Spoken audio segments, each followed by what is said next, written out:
Come to Helmuth Ford, home of the lifetime powertrain warranty.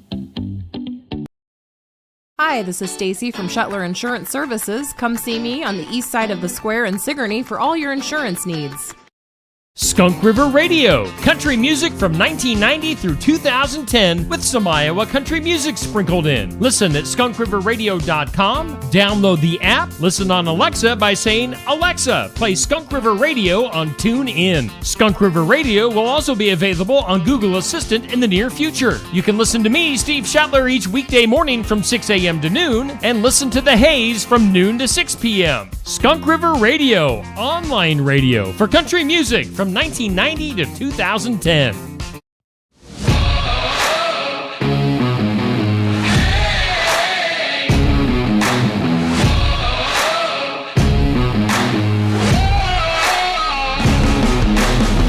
And it is time. It's a Tuesday night here on Steve Shuttler Media, Facebook, and YouTube. Time for Tuesday Night Tune-Up. We are live from your Oskaloosa Pizza Ranch, and we do thank them for being our headline sponsor and our host venue, Oskaloosa Pizza Ranch. Get in here for Kids Night and all that delicious pizza and chicken. Hey, we also thank Copeland Auto Body for being a sponsor on tonight's show. Sigourney Motors, Nutrien Ag in Keswick, Sinclair Napa, Sigourney Body Shop, Julie's Homestyle Cafe, James Family Greenhouse, and everybody else involved in the Tuesday Night Tune-Up. We take it live. Well, look who's back. Back again. Back again. Marla's back. Marla, after her big farewell last week. I tell you what, we had tears and cries and everything last week, but she is back again here on TNT, the Tuesday Night Tune-Up. We have Marla back with us. Marla. I can't help myself. I can't stay away. I can't stay away. Like, even when I try to walk out the doors, I'm still here. So, I'm glad to be here. It is a busy night. Pizza Ranch. Yeah. The kids' night, 12 and under eat for free. I'm very lucky. It is a very busy night out there for you guys. It is. They've struggled a little bit, but they're pushing through it. Absolutely. And, Marla, we were talking a little bit off camera here, and there is something exciting and new to your guys' rewards program that you want to talk to us about a little bit. So why don't you tell us what's going on with the Pizza Ranch rewards? Sure. So they have started a new program. If you're not a rewards member already, when you come in, you get your receipt, and then you also get a bar scan code, and you scan that, and it automatically uploads your points so that you can sign up easier that way. Also, it puts it in for a drawing for a $100 gift certificate. They'll draw 2 a week. Holy cow, that is a lot of chicken you could eat with a $100 gift card. You know it. Wow. So, you won't be hungry. No, you would not be. You would not be at all. Not at all. So, no, Marla, and, again, you guys are doing a lot of things in this community, and some of the other cool things I think you guys are doing that I saw at least at the Redneck Rally the other week was you guys donated some cards for free pizza for a year that we're giving out to the fans in the stands. So just really cool what you guys are doing to really publicize with everyone and do some things for the Oskaloosa Pizza Ranch. So they're awful. They are. You're doing a good job. We're trying. We are trying, and that's all you can do. It's easy. It's easy, in the background. It is. Yeah. But you're right. They are going out. They're reaching out to more people and more organizations, and they are trying to give out as many donations and charities and just help out as much as they can. So that way, we can get a new start in life. That's awesome. And, again, we want to thank you for everything you did here. Thank you for coming back on this week, and this is the official farewell now of Marla. She'll be back next week. She'll be back next week, folks. So if Ashley wants to punish, I'm sure I'll be here sitting here talking to you guys. So until then. Well, awesome. Well, thank you. We're going to let you get back out there as we see people are forming here to get into the Oskaloosa Pizza Ranch. So, again, thank you for everything that you do. We're going to take a quick commercial break here. We're going to let Marla get back out there, and then we're going to bring on our guest tonight, Kyle Harwood. We'll be back in just a few minutes.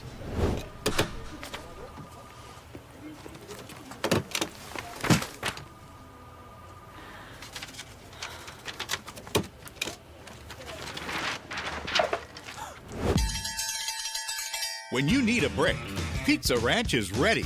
Rough day or good day, sometimes you just need a buffet. And we've got all your favorites always ready to serve. Come to the place that puts a smile on your face. Make it a buffet day at Pizza Ranch. Sigourney Motors is a great place for quality used cars and trucks, and most vehicles are priced under $10,000. Right now, featuring a 2000 Ford F-150 Super Crew STX 4x4, a 2014 Dodge Journey SXT, and a 2012 Jeep Grand Cherokee Limited. Sigourney Motors also offers oil changes and maintenance repairs and more. Stop in and see CJ at 705 East Jackson in Sigourney. Call 641-224-8056 or email SigourneyMotors@gmail.com. At Copeland Auto Body, we strive to be the area's consistent provider of advanced collision repair. We want all of our customers to have a stress-free experience when they bring their car to Copeland Auto Body. Give them a call at 641-653-2140. Find them online at CopelandAutoBody.com. Copeland Auto Body, located in Hedrick, Copeland Collision Center in Oskaloosa, and Copeland Towing and Recovery in Sigourney. For auto body and towing for Hedrick, Oskaloosa, and Sigourney, see Copeland Auto Body. At Nutrien Ag Solutions, we are dedicated to your success. We partner with growers like you to expand your possibilities with unparalleled offerings. Your unique challenges are met with more customized solutions than anyone else can offer. With you, we're feeding the future together. Hey, we thank all of our sponsors for being on board here on TNT, the Tuesday night tune-up. We are live from your Oskaloosa Pizza Ranch. Once again, let's go through our list of sponsors. That includes Hosky Pizza Ranch, Sigourney Motors, also Copeland Auto Body, Nutrien Ag Solutions in Keswick, Sinclair Napa, Sigourney Body Shop, Julie's Homestyle Cafe, and James Family Greenhouse. All right, we've got a whole host of folks on screen right now. Our regular host is Safe Grafke. Look at that, we got Curtis Vanderwall hanging out with us tonight too. Hey. And then also our guest for this evening, Mr. Kyle Harwood. I'm going to give up my mic to Curtis, so Safe, take it away. All right. Race fans, here we go. Your interview of the night on TNT, the Tuesday night tune-up. This driver hails from New Sharon, Iowa, driving the number 15K, Kyle Harwood. Kyle, thanks for coming on and talking with us tonight. Dang. That was a great introduction. Oh, my word. Is that better than what you get at the racetrack on a Wednesday night? Ready to run through a wall now, man. Remember the Titan? Like, is Denzel Washington somewhere in the other room? What's happening? No, there's chicken over there, though. Neil had to go get a piece off camera. There was almost a brawl. There was. I swear that I saw some young kid get picked up and moved away from the chicken there. That's right. I'm serious. They had to be separated. They did have to get good, separated. Like, yeah. It is good. It is good. It's a thing. Yeah, absolutely. So, Kyle, we're Wow, on. that was great. Should we do it again? No, I think we're good, but it loses. Yeah, it would. So anyway, Kyle, thanks for coming on tonight. No problem. It's always Appreciate great it. to have you on the show here, Yes. and you've had a stellar start to your season here. Not bad. In the 15K. You guys have had some good success here at the Southern Iowa Speedway. Last week had a little bit of a tricky start, and luckily a late race caution came in. You guys got back around the 29 of Colton Lizzie there, and you guys were able to pull off a victory. Why don't you kind of talk us through a little bit of everything that happened last week? Yeah, so I guess we could tee that up. Shout out to Will Wolf. I think he's paying attention tonight. So good job, Will. So First time for everything. Good job, Will. So Curtis, you missed out last week. Oh yeah. Yeah, you missed out. Otherwise, we'd be like 25% of the Oski field right here at this table. Yeah, that's but true. it was kind of a weird deal. If you're out there racing or paying attention, we have little receivers where the flag guy talks to us, but we can't talk back to them. And probably a good thing sometimes. Which is fine, yeah.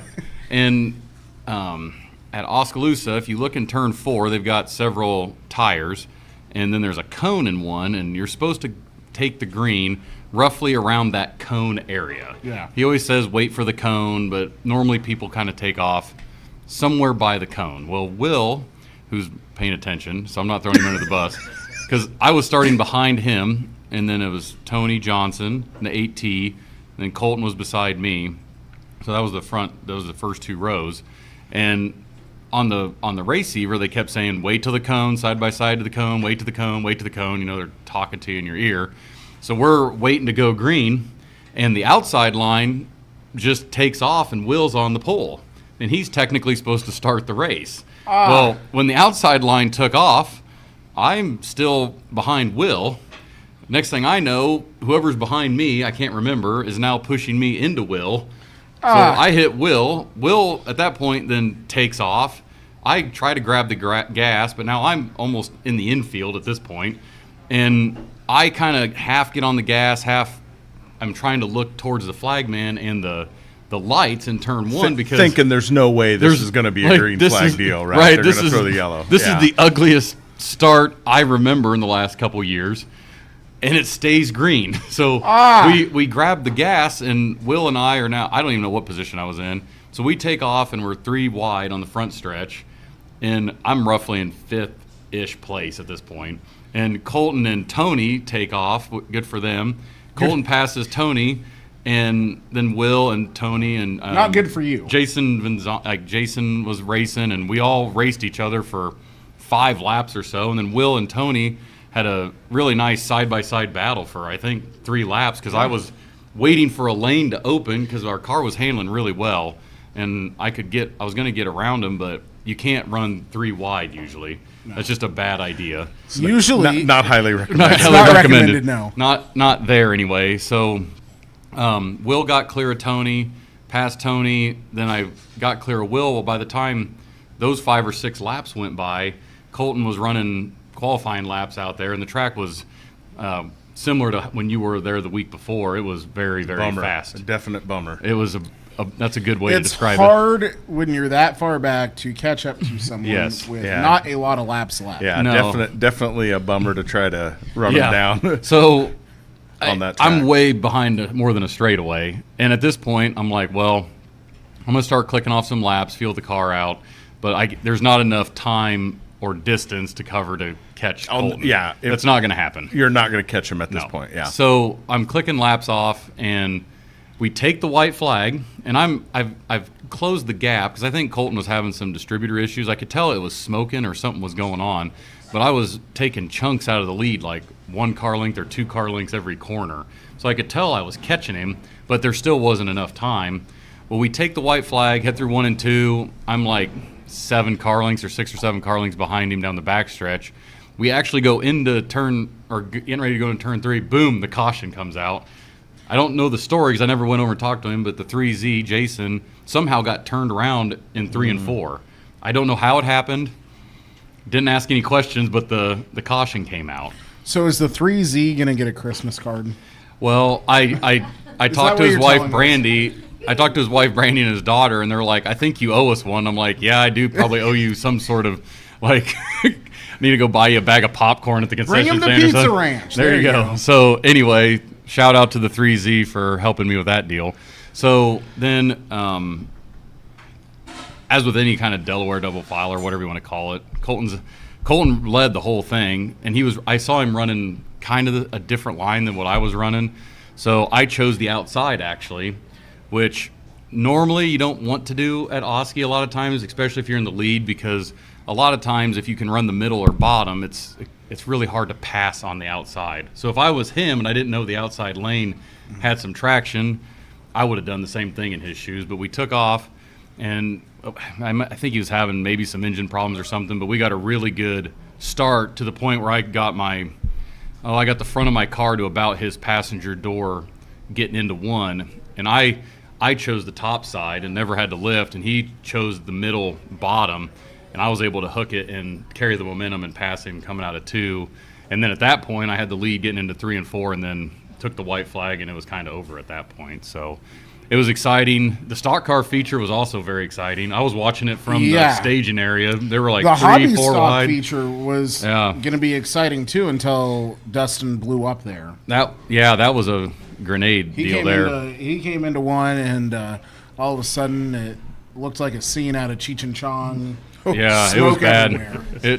It was Up in I don't- smoke, huh? Up in smoke. I didn't talk to Dustin, but it Completely up didn't in look smoke. good.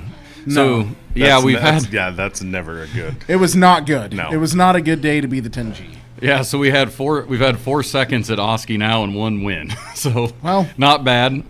Not bad. We won at Eldon once, and then we had the night Curtis won at Eldon. We didn't finish. We unfortunately the tractor tire beat both Colton and I that night. Otherwise, we might have had some fun. The racing infield with tractor you. tire wins every time you try Yeah, to go against yeah. it. Literally It undefeated. literally undefeated. Like Mother Nature. That's right. Yeah. There we go. Yep. Infield tractor tire versus Mother Nature. It's a draw. That could be a good Tractor tire still that could wins. Be a good It'd be a draw. I think the river could flood that track, and when it receded, the tractor tires would still be there. You might be right. I think you might be right on that one. Yeah. I don't think you're wrong. So anyway, So no, the car's been handling great. We got our engine refreshed by John up at Mid States, and he does a good job. So just getting the car to drive better, it's kind of hard to explain, I guess, but I guess Curtis, you have kind of a similar chassis, but a lot of times those cars like to run so low in the front, their frames bottom out a little bit. And it's kind of a fine line. If you raise them up enough to where the frames don't bottom out, then they're not as fast. So I've kind of compromised a little bit to where the frame now isn't hitting the track, and have worked on the back end to make it turn. So it's really drivable now. Is the biggest difference. So I feel like this could be a nice little thing to talk to both of you guys about, and it's been definitely something that has been popping up a lot, and there's more and more of this, and we did see this with the 29 car of Colton Lizzie, is the change in chassis to a Vanderbilt. He is going through right now and is buying up a lot of modifieds that are his that are for sale. They're getting converted to B mods, and it's hard to argue that the Vanderbilt cars right now are having success in sport mods, but again, we're seeing these performer chassis as well perform very well on the tracks as well. Are these the two right now kind of the top tier chassis that we're seeing right now, do you guys feel, in the Midwest? Is the performers and the Vanderbilts, or? I mean, my Rage seems to be working all right, but it's really Yeah, service comes down to me. Like, Yeah, right. I mean, at the end of the day, I don't know that the chassis may be as important as the support that comes with it, right? Yeah. So if you've got a really good group behind you, which the Vanderbeeks are. I mean, let's just not kid that. Don't kid anybody. They have operated at a very high level for a very long time, and you add in all of Tim Plummer's knowledge there. You've got JD doing the fab stuff. You've got Randy, Schroeder doing a lot of stuff there. Yeah. Tripp's doing a lot of stuff there.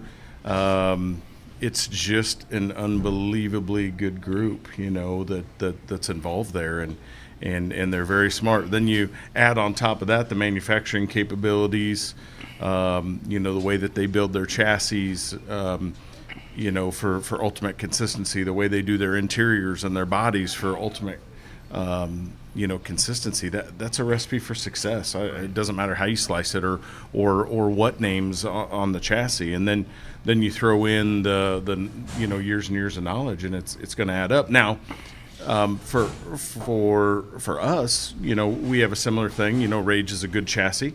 I know that's what Kyle runs. I know that's what Colton used to run. Mm-hmm. And we both work pretty close with the Eckridges at Precision Performance. Now they do make their own chassis, but they kind of really were the ones to develop the Rage stuff when that was the chassis to have. So to answer your question, I don't know that there's necessarily you have to have this or you don't have any chance.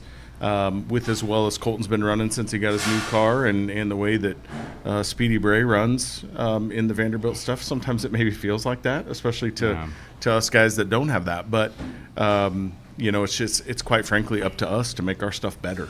And that's sometimes in doing that you take a few steps back, and sometimes you maybe find something that works. Yeah, so that's one thing I want to talk about too, is the support you're getting from builders right now and stuff. I feel like we're in such a spot in our sport where there is so much I'm going to keep beating on this. There's so much technology. There's so much R&D and stuff like that. How important is for you guys to go back to, Andy or Rage or whatever, and you giving them information and whatnot to get set up for success each week, or notes in your books to go back and then look at stuff? I mean, how important is that right now? Well, I think having somebody that you can work with is really important. Somebody that can kind of help you figure out exactly what you need, because what I need is going to be different than what Kyle needs, and that's different than what somebody else needs. So at the end of the day, having that relationship with that people or person is probably most important. But as far as technology goes, you're exactly right. Technology has really come to the point where it's not the class where you take an old modified and you put a crate engine or a 9-to-1 engine in it, and you go simplify the suspension and you go race it. There's a lot of cars that are 100% purpose built to be sport mods, and on one hand, there's a lot of people that say, oh, that's not what a sport mod's supposed to be, that's what it was never designed to be. But on the other hand, how the heck do you control that? I don't have the answer. It's out of the box now. Yeah, right. You're not going to put the genie back in the bottle. Yeah, and you hit the nail on the head. What I give Andy a lot of props, right? They got the Performer brand going, but he started with the Rage thing, like you mentioned, and he is still nice enough to send a text back, or if I need a shock help or something, he will still help, because I was a customer of his before he kind of started that, but he's good enough that he'll still lend me a hand. But like, just understanding a little feel, like I'm still learning, and I don't have near as many races under my belt as Curtis does.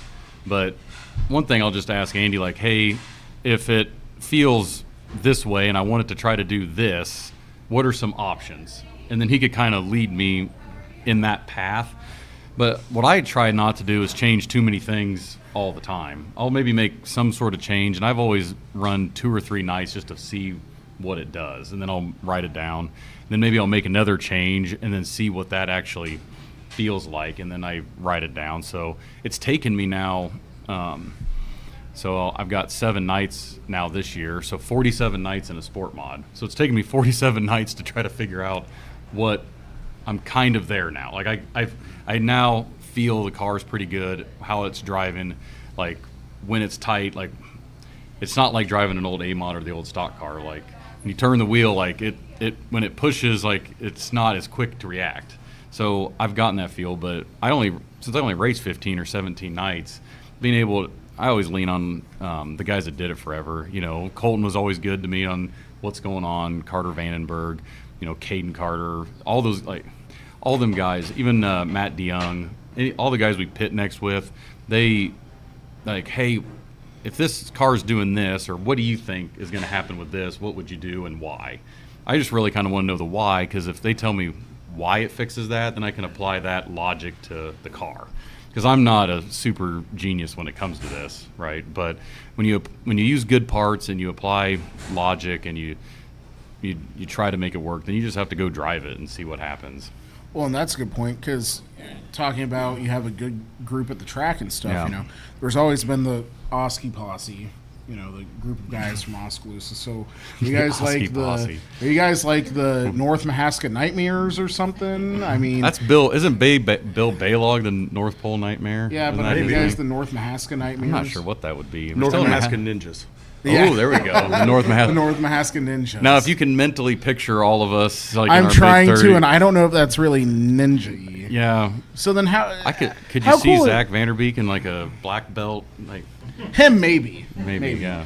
But he could pull it off. Well, yeah, he could. So that's the thing. I mean, you guys and New Sharon have a really cool bond where you guys pit next to each other, help each other out, but the knowledge base that is in New Sharon is hard, because you have Vanderbeek, you have Carter Vandenberg, you have Colton, you have Carter. Carter. Caden Carter, yeah. Caden Carter. Yeah. So, you have guys that have won the Super Nationals. They've been on the USMTS tour. You have those guys. So how much fun is it for you then off the racetrack, being able to kind of work with those guys, hang out with them and stuff, and then go to the track on Wednesday nights or Friday nights or Saturday nights and be with that group? Yeah, well, it's just a lot of fun because a lot of us are kind of in the same group. I have a 9-year-old and a 7-year-old.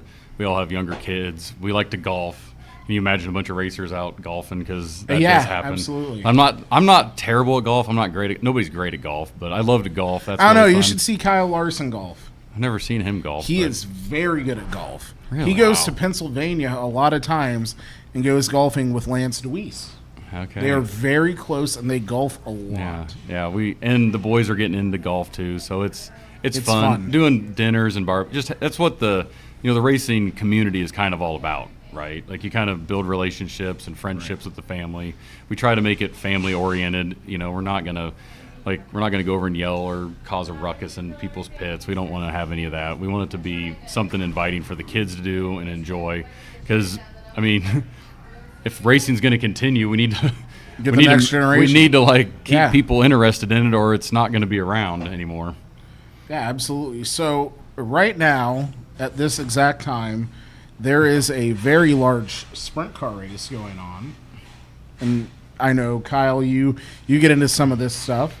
And at Eagle try to. Raceway, the Yeah. High Limit Series is running for $55,555. Yeah. Nice round number. Yeah. Nice round number. And second is something ridiculous like that. And third $87. $87. No, I think is it like 33,000? That would be good. That would be good. If- Really, it's like some ridiculous payouts. As long as it's not like 12 for No, second, it's not you know, $12. No. Like, come on, guys. No, it's a lot of money. So That's like a go-kart payout. $10,000 to win, $45 for second. third place gets towed. Nothing for third. Yeah. Nothing for third. Yeah, nothing. Not even a souvenir participation trail. ribbon.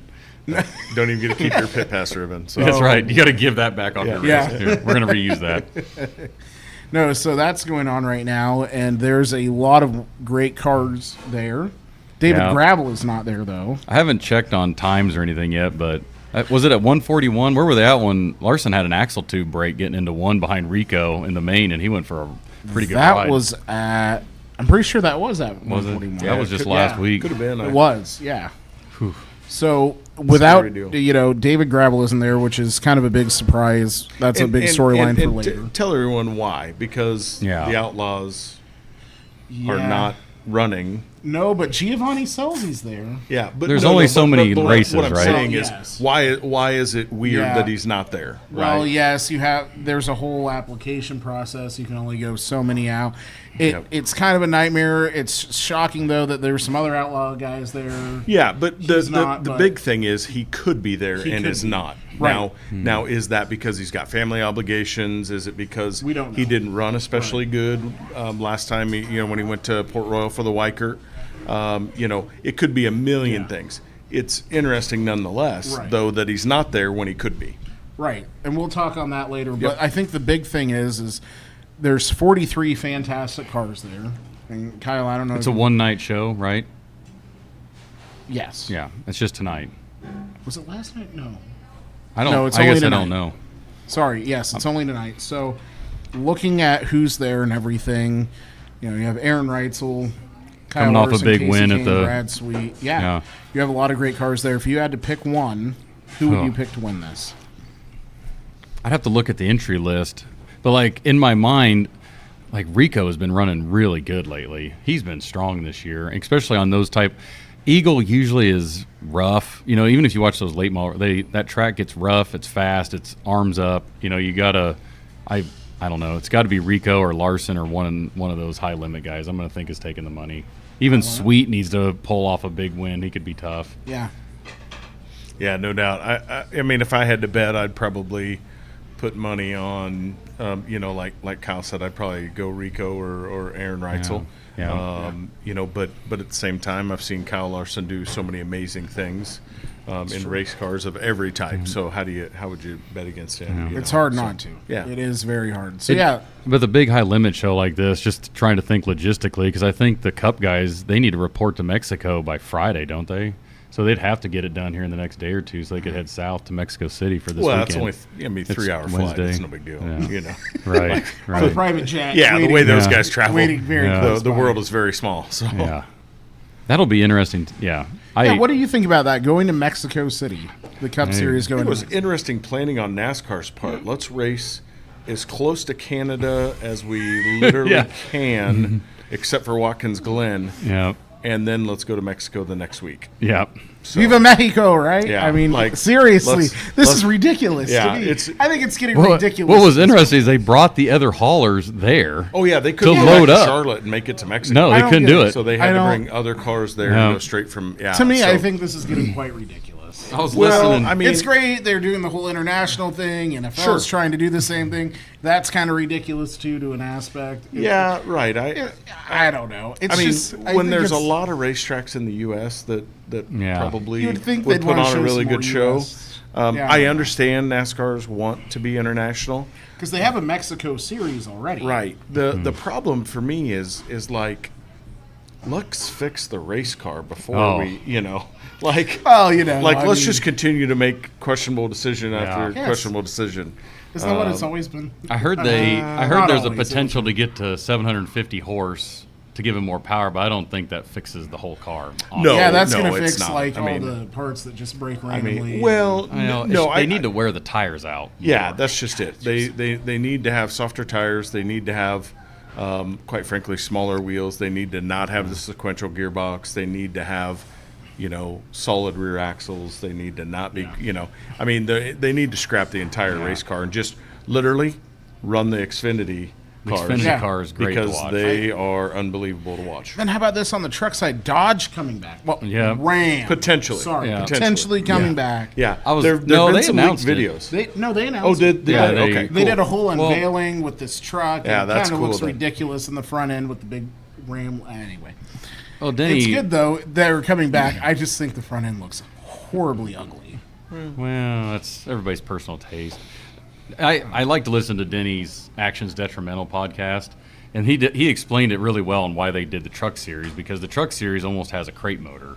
They all have to run the same engine, so if you're Ram or Fiat or whoever, you don't have to develop an engine program. You basically just need to there's hang no a engine body. platform at that point, right? Yeah, It's- barrier to entry to that is Right. getting your feet wet. You build a body, you're in the truck series. And then they going. talked about Cletus McFarland possibly running for them. That could be a whole interesting. That could be a thing. That could be a thing. He's not bad. Well, he also has a lot of viewers. Watch him wreck the field last weekend. Well, you know that. Oh, I didn't know he raced again. Yeah. Yeah, he did. So I didn't know that. So I mean anybody with that level of experience at running at that level The third at ARCA race of his life. could Yeah. absolutely have done the same thing. That's not anything necessarily to him. He does bring a ton of press, right? Oh, and a he's huge kind of on that forefront of YouTube and the social media and all that stuff. So it's amazing to see that. The flip side of it is, he And also, experience, he still needs to all gain a that. ton Yeah. of experience, You're gonna have- Quite frankly, both of us sitting here have significantly more racing experience than he does. Yeah. Now, that doesn't mean that we could do any better necessarily. Well, I would. I don't know. You did pretty. I'd you like ran to on think the I'm. asphalt. I'd like to think I was pretty all right at that. But still, back to it. He's going to learn some, and maybe he spends the rest of this year and continues to get better. Yeah, For absolutely. the first 18 years of my life, I literally thought ARCA stood for amateur racers that crash a lot. I literally thought that's what it stood for. Can we get that changed? Can we put a petition together for that? Because that would be There's- great. There's a lot of times especially the super speedways, where there's some very questionable stuff there. Yeah. But yeah. Yeah, No, you're I right about the Cup car though. There's a lot of drag. So like Michigan this past week, they get behind each other. They can draft because it has so much drag on it. They can get the runs, but then they pull out to pass, and whoo, Yeah, just just- slows it way down. It They got can't- bad. They 'Cause you can't just, and you pass. saw they'd get door to door and it'd be It was Yeah. a very interesting Michigan race. Yeah. That far Or as- not interesting at all. or No, not. I- Yeah, I was well, gonna say it when was I still a mean fuel interesting, mileage. I'm talking like- about how we start looking at how the cars handle when they're side by side, which did happen a little bit, not a lot, but when it did, it's like, they're gonna crash, they're gonna keep it together, what's gonna happen, and then that's the other crazy thing though, was looking at, you know what, I kind of like how Prime does that. I thought Prime did a better job with some of the showings of what's going on. In my own personal, like the data and the yeah, the data was great. They had telemetry. really good data, and it Yeah. was cool to see, you know, Carson Hocevar's fuel mileage at one point was down to 4.4, but then you have Kyle Larson, who was running third at the time. He was at like 5.8 yeah. or something. So it was just really cool to see some of that, to know what's Yeah. going Well, on. It's It is cool. It's It's wild really to know cool.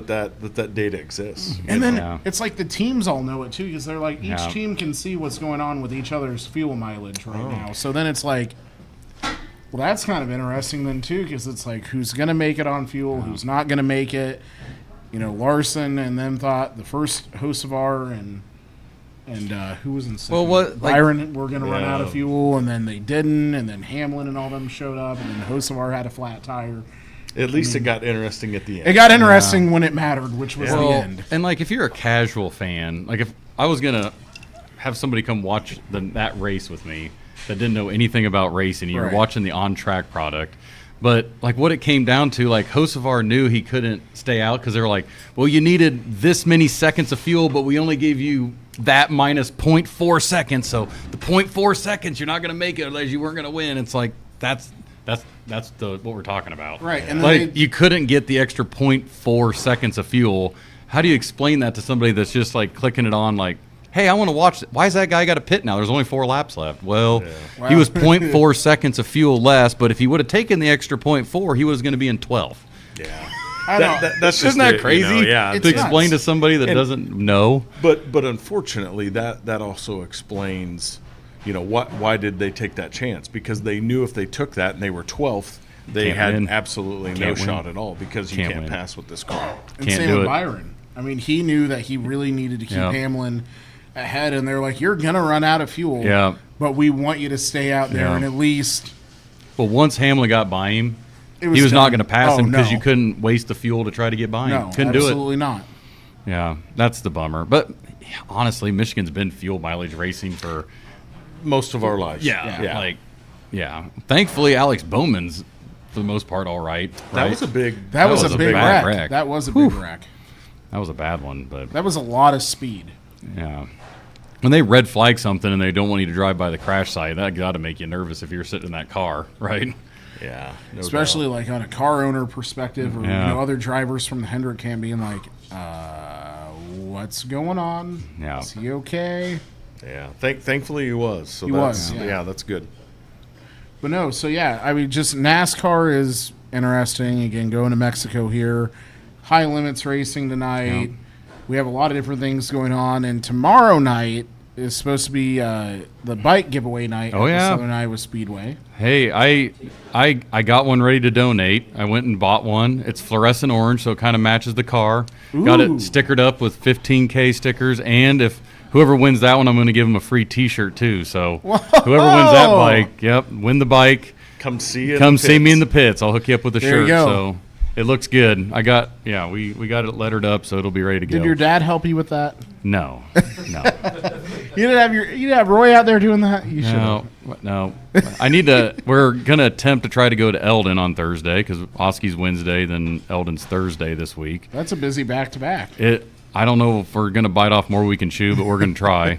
But yeah, we got to get the generator fixed. So Roy's job is to try to get the generator running for Eldon. There you go, Roy. If you're watching, you need to go work on the generator. He knows we got like a carburetor problem, but we'll see. Oh, boy. If not, we're gonna have to go tap into their light pole or something to get. You'll some figure power. it out. Yeah. You'll make it work.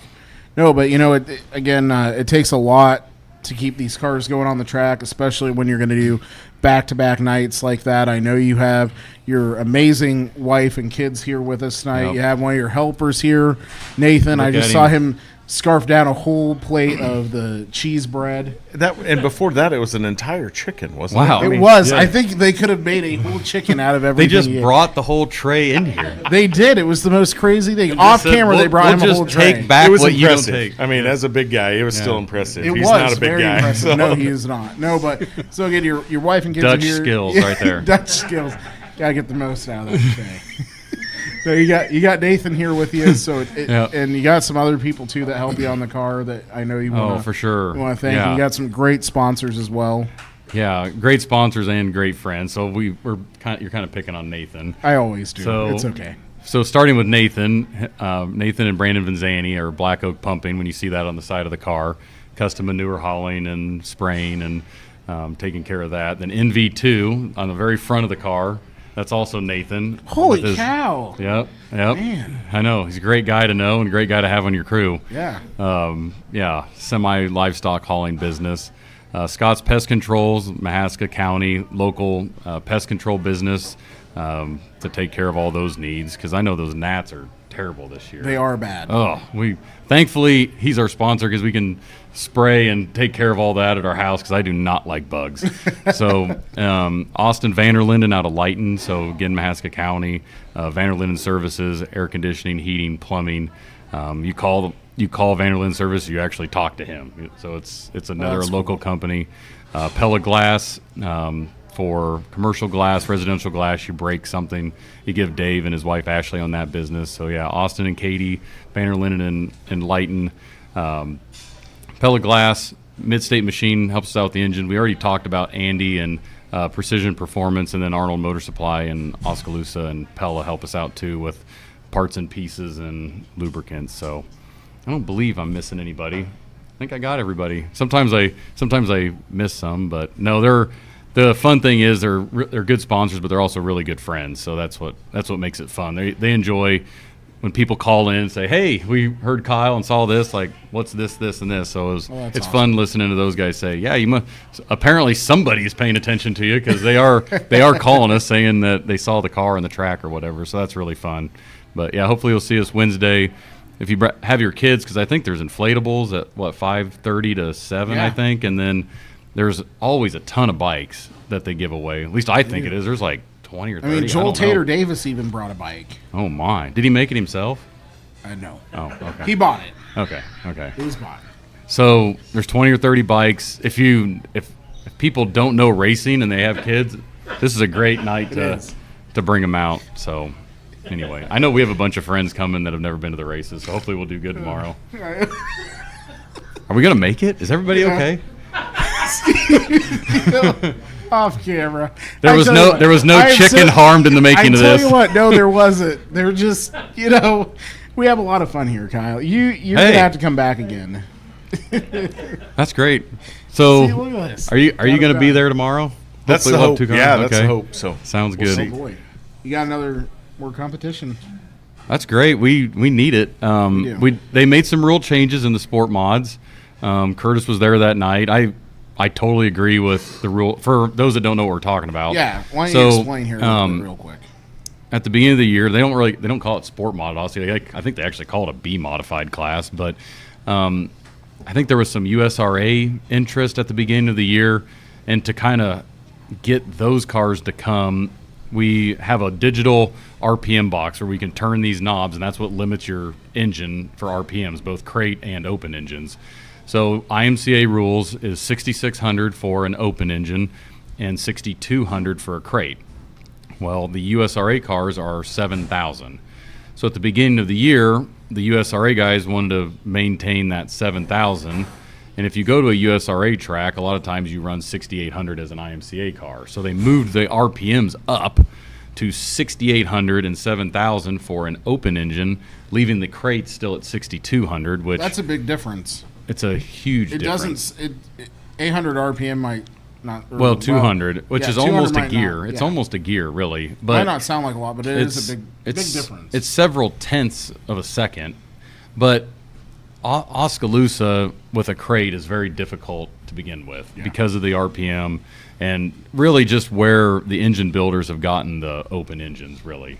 So smaller tracks, I'm sure the crates work fine, but For the bigger tracks, an open engine it seems to be maybe preferred.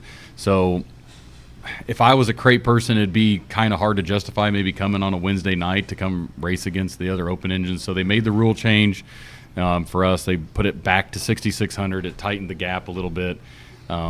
It definitely made the cars a little bit closer. Like I said on that start, we had that crazy start. Yeah.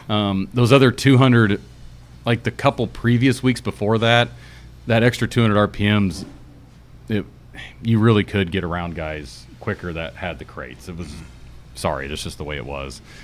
It took to make sure the car was handling right. You had to run the correct line and to be able to get around them. But once you got clear, then you still were able to pace them. But the thing that really is hard on the crates, though, just like Curtis talked about it earlier, when the track is that fast and you do not have to lift, then the crates are at a big disadvantage. If you have to lift and the track is slick, then the bigger spoiler could help and the lower horsepower will help. But unless the track is like that, then I think it was the right rule change to try to get more cars there because it would be more competitive if the track slows down. I don't know if I summarized that up good. Yeah, no, I think you're spot on. You know, I agree 100%. I obviously we'll run whatever RPM limit, but I think that the 6,600, just being full IMCA rules, I think that makes sense. And then if some USRA cars do actually show up, then they can adjust accordingly, because they have a quick change. So they can change a gear pretty quick and can adjust their box pretty quick. So I think the Fair Board's spot on with that. So. Yeah. You got it. Especially if you're an IMCA person running somewhere else and you want to come try it, like you got to at least want to feel like you're on the same playing field. Right? Yeah, absolutely. And at the end of the day, let's face it, that's what we want, right? Yeah. We want more people to come. We do run and experience, experience the awesomeness that is the Southern Iowa Speedway. Yeah, exactly. Absolutely. Well, we're going to take a quick commercial break. We're going to come back with some racing news and some other things going on in the racing world here for our last segment in just a few minutes. Don't go anywhere. Got a problem under the hood? At Sinclair Napa, we're here to help. No matter if you're tuning up the family car, gearing up your heavy-duty truck, or maintaining your boat, we have the know-how you need to keep your ride running strong. Whether it's top-notch parts, expert advice, or unbeatable customer service, Sinclair Napa is your one-stop shop for all your automotive needs. Because at Sinclair Napa, we don't just sell parts, we're here to help you get the job done. Stop by today in Sigourney, Montezuma, Williamsburg, Centerville, or Ottumwa, or visit us at sinclairnapa.com. If you've had a run-in with a deer, a fender bender, or any sort of accident with your vehicle, take it to Tony and the guys at Sigourney Body Shop at 210 West Clark Street in Sigourney. They'll get you back on the road in no time, and Tony will help you out with a free estimate. It's service with a smile at Sigourney Body Shop. Give them a call at 641-622-2022, or again, stop in at 210 West Clark Street in Sigourney.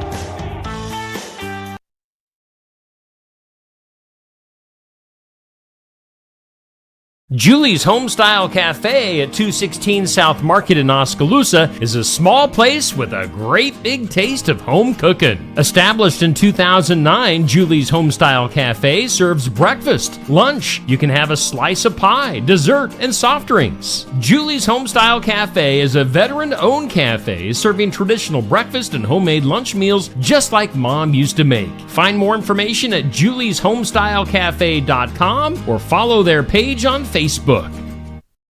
Stop by James Family Greenhouse and Produce in Sigourney. They have a variety of hanging baskets, annuals, shrubs, perennials, trees, mulch, and vegetable plants. Plus, you can spruce up your landscape with yard decor or decorate the inside of your home with home decor. James Family Greenhouse is also a great place to stop in for some gift ideas. You gotta stop in and see it all for yourself. James Family Greenhouse at 701 East Jackson in Sigourney. And be sure to follow their page on Facebook. All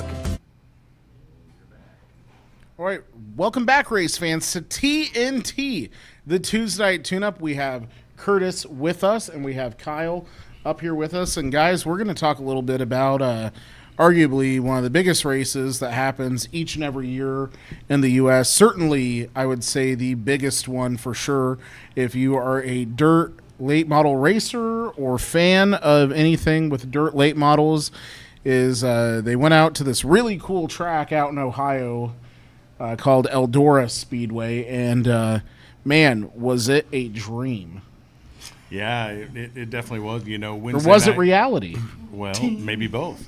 Wednesday started off with the Flo Castrol Racing Night in America. Yep. You know, that was a interesting show. Bobby Pierce obviously won that. And then that led nicely into the Thursday, Friday, Saturday portion of the Dream. So Yeah, and you know, Bobby Pierce has been arguably for the last few years now one of the toughest dirt late model drivers to beat. He had a spectacular looking throwback car to He his did. father, and I think he honored Bob very, very well. That car from fit to finish was, I would say, one of his best looking cars that he has had in quite a while. yeah, I think it was very well received, and kudos to those guys because I think it was carried out really well.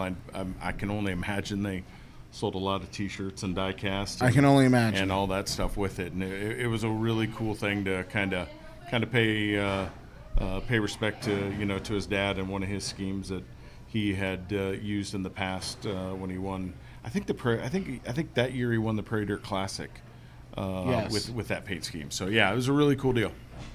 Yeah, and so, that's the thing with Bobby is you look back through his, not super long but very well put on whole span of dirt late model racing and the schemes that he has had throughout the years, like when he did the whole, Friday the 13th series, those cars were really cool, Yeah.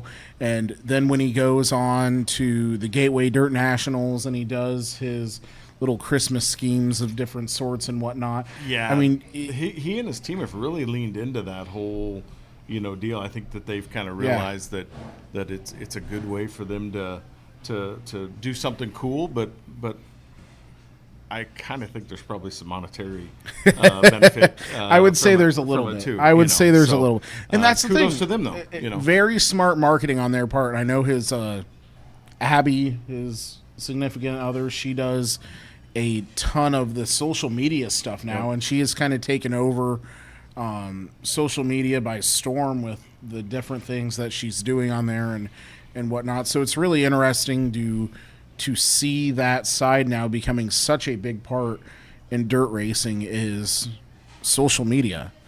Who would have thought we got to the point where, there's dirt racers out there all over the U.S. where, that's their job is to do content and it pays for them to go racing. Kyle, I'm sure you're going to be the next one of those 100% for sure. The guy without social media is done. The guy without social media is going to. Content master. That's right. It could happen. You never know. Yeah, no doubt. I think it's just it's amazing, and I don't think it's just racing, right? I think No, that's it's all everything over. in the world is kind of that way today. So, Right. Well, so, look at even the Knoxville Nationals. The guys unveil cool national schemes. They Oh, got yeah. their T-shirt trailers, the die cut, just like you mentioned. Yep. It's No doubt. a it's neat crazy. It's really crazy. Yeah, it's a great thing for those teams that do it. I think it's a really cool thing. It is. So, I mean, not necessarily a shocker by all means. He wins a lot of these events, it seems. Taking out the car that he has won with the last few years, gets into the outside wall a little bit, damages the car, did not look great in his heat race, was going to pull the backup car out.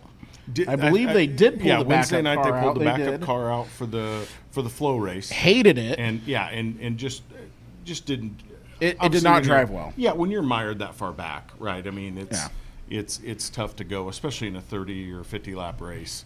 Now they fixed the car and then did really well in his qualifying stuff and was primed super well for Saturday night and started 13th. Yeah. And it didn't take him 30-ish laps or so, 40 laps maybe, to knife through the field and get into the lead. And once Jonathan Davenport was in the lead, Superman put on yeah. a super clinic. there I mean, wasn't much going on for the race lead, but there was plenty happening behind him. There was a lot going on behind him. So for me, I think what I find crazy about all this is the only chassis that he could get to work well is a car that exceeds all expectations there each year, and how they have had that car that runs there to always perform to a winning level. To me, is pretty nuts. I mean, Yeah, I think it's cool. I don't know if that's the only car they could get. You know, who knows how much time they had to fine tune Well, the right. backup car before the feature and put it on the track once. You know, I don't know that that's a fair comparison, but you're exactly right. For the last 5 or 6 years now, he's basically changed engines, Yeah. and freshened up some components, and continued to just kick Dominate. butt with the same thing. yeah. So Which, and you know, I saw that car win $1 million, and to then keep going back and doing the same thing. Hats off to the 49 team. I mean, yeah, kudos to them, and, yeah. and to Jonathan for putting the car where it needs to go, Yeah. because he you know, the cars don't drive themselves. And that's you for want to sure. talk about a humble man that really does not say a whole lot either. He is pretty darn quiet, and you see him. And I feel like sometimes when you look at some of these drivers, you see the ones where it's about the publicity and I'm this and whatnot. But then you see the ones, and when I look at Jonathan, I almost see like little thought bubbles with like different algorithms and stuff. And he's not one that says a whole lot, because he's like, need to do this or need to do that, want to do this. Here's the temperature's like this, the track's doing this, we need to do this and this and this. And it's crazy to see how some of these guys think and everything that goes through their head to be able to compete at that level and win races like this is absolutely ridiculous. Yeah, And it's pretty impressive, really. it is. And you know, you've had experience on pavement Yep. too, and that's really hard to do, and that's a whole nother, you know, Yeah, I mean that's a discipline. whole and other realm, you have, you know, and you're exactly right, you know, and that's one cool thing I always like about Jonathan Davenport. You know, he started out as a pavement guy, Yeah. you know, and then switched over to the dirt stuff, and quite frankly is probably, you know, one of the, in my opinion, the top, you know, 8 or 10 guys to ever do it, and especially here recently, especially at Eldora. yeah. So, other stuff going on behind him. We had Bobby Pierce about midway come in and need to change rear tires. Yep. Went back to the back of the pack and drove all the way back up to second. Yeah. So he passed. So Jonathan Davenport passed 12 cars. Bobby Pierce passed, 8 or 9 to get up there, and then 9, another 25 or so to come back 25, through the so field.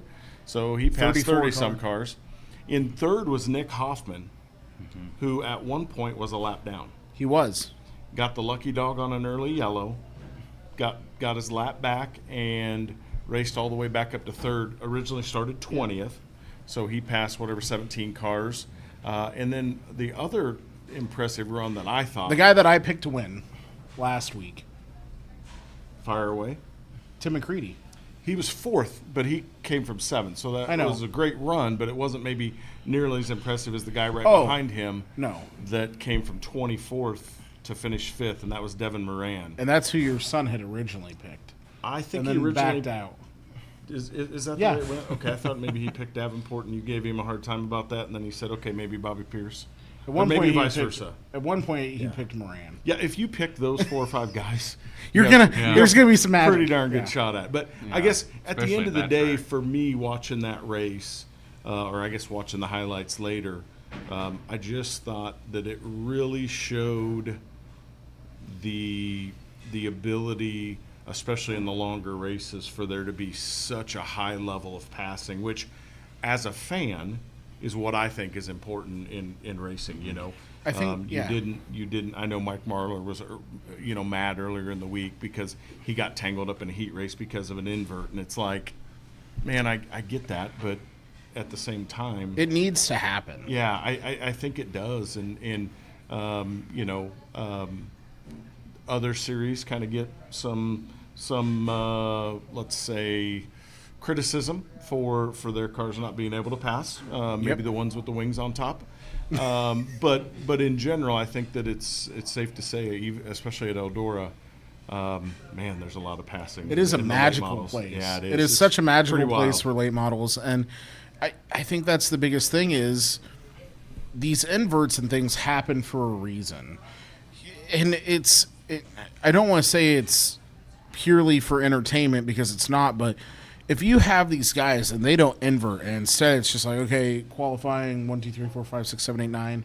Okay, that's how we're going out here for a heat race. Well, 9 times out of 10 is probably going to be 1, 2, 3, 4, 5, 6, 7, 8, 9, maybe 9 and 7 swap or whatever. But it's the best way of doing things to make it exciting, and for these guys to show that they're a driver. I mean, that's the thing. You gotta have your hands on the wheel and your foot on the throttle, and Yeah, and I think you're right. The where I think that gets tricky is depending on how the track's prepared. True. That if is- the track that is is true. wide open and everybody's just steering out there, then all of a sudden the invert is in my opinion a bad thing. Right. So but we can go back and forth. All in all, I think it was just an unbelievable show. I think that it lived up to the hype. It lived up to the pre-race excitement, and as Eldora does so many times, they delivered.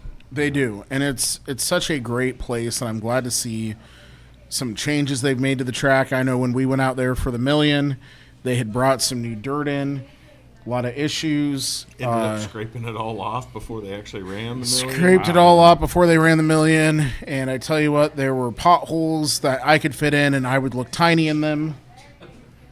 I would say that that 1 and 2 was a very rough track. I have some fantastic videos of minefield, really. cars going through potholes, and you see them fully get off the ground, and about 10 feet later, they land. Yeah. So I mean, but Very wild set of it was a very circumstances. wild race. I thought that Monster Jam was going to donate a bunch of shocks to those guys at one point, but Get your ranchos on. man. yes, absolutely. But no, I mean, it's a great facility, a great drivers, and the dirt late models were there, and they put on a show. Yeah, And they true delivered. Eldora fashion. Right. It always it seems to. I kind of wish they'd bring the Prelude back. I think that'd be kind of cool. I don't What do you know think, that. Kyle? Prelude? Like with the cup Yeah. drivers Yeah. and all that. Yeah, you think that would I be don't good? know. I mean, I think the Cup drivers. You'd have to They'd- be pretty selective. There's a Yeah. lot of Cup guys that are there because of the checks that they write. Correct. Or their relationship with the sponsor that writes the check. So I don't know that you have necessarily the same talent that you had in the early 2000s. you True. know. I think some of them would be Poor quite Bill good, though. Elliott got upside down about every time, didn't Yeah, he? that's true. He did. Maybe but- not his favorite thing. Not his But real favorite quick, thing. to piggyback on that, though, you see guys like Ty Gibbs come in. He runs high limit. Now, again, Gets this is a upside sprint car, down which in is his heat different. race. But he made the He did. feature. Very the impressive. fir- yeah, the first or two three times. races, Yeah, Yeah. out First in, three you're talking times. about in Vegas. Well, Vegas, and then he went Vegas, to he got upside down. but- Well, yeah, and then Texas. yeah, He made it into. I mean, Yeah. impressive. Raced his way in. Raced his way in, yeah. So- no, I'm with you. I was very impressed with yeah. him. But yeah. So anyway, yeah, we got some great racing action coming up again tomorrow night at the Southern Iowa Speedway. It's bike night, bike giveaway night. A lot of great bikes are going to be there. Thursday at Eldon Speedway, another half-mile track, a great little one. Head on down to Eldon, and then Friday you have Marshalltown, Columbus Junction, some great tracks there. Saturday you'll have Knoxville and some other things going on. And after this is over, if you want to go in and tune in on Flow Racing, you can catch the rest of the High Limit Series at the Eagle Raceway. And I am definitely going to go home after this and try to catch that race. It's going to be a good one. No doubt. That track produces some pretty exciting racing. I know the late models put on a wonderful race when they were there earlier with the Lucas Oil Series. Yeah. So hopefully the sprint cars can do the same. I think they will. So anyway, this was Curtis Vanderwall. That's Kyle Harwood. I'm Safe Grafke, and we'll catch you next Tuesday night right here at the Oskaloosa Pizza Ranch.